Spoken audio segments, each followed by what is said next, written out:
Raadiokaja spordiuudistega eetris Oleg ja Igor.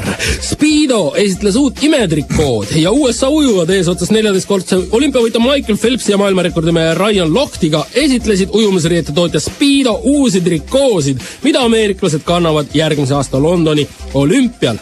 Kui ma selle endale selga panen, tunnen ennast üliinimesena, tunnen, et võin kõik alistada, kommenteeris Lochte. Kõik võivad selle trikoo endale osta, seega on see nende endi probleem, kui nad seda kanda ei taha. Eestit on väisamas flop-hüppe leiutaja Dick Fosbury.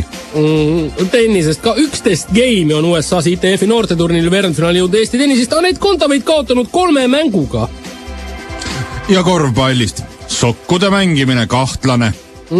Rallispordist ka. Nimelt möödunud aastal tehti eksperiment 30-aastase soomlasest arvutimängude ässa Gregor Huttuga, kellel anti proovida Mazda vormelit. Reaalsust imiteerival simulaatoritel aastaid harjutanud Huttu sai kenasti hakkama ja sõitis road Atlanta rajal välja korraliku ringiaja, kuid füüsiliselt oli soomlane nii nõrk, et oksendas sõidu ajal surve tõttu oma kiivri täis.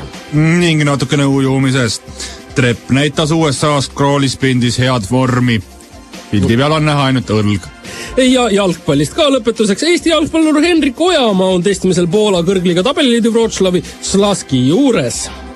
Ning kõrgushüppetreener Alain Jušetko juhendaja Marin Kutman ütleb, et flop ei ole kõrgushüppe viimne sõna. Ning lõpetuseks veel pisut ujumisest ja uutest Speedo ujumispükstest. Kui ma need jalga panen, tunnen ennast üliinimesena, tunnen, et võib kõik alistada. Nii tunnen minagi.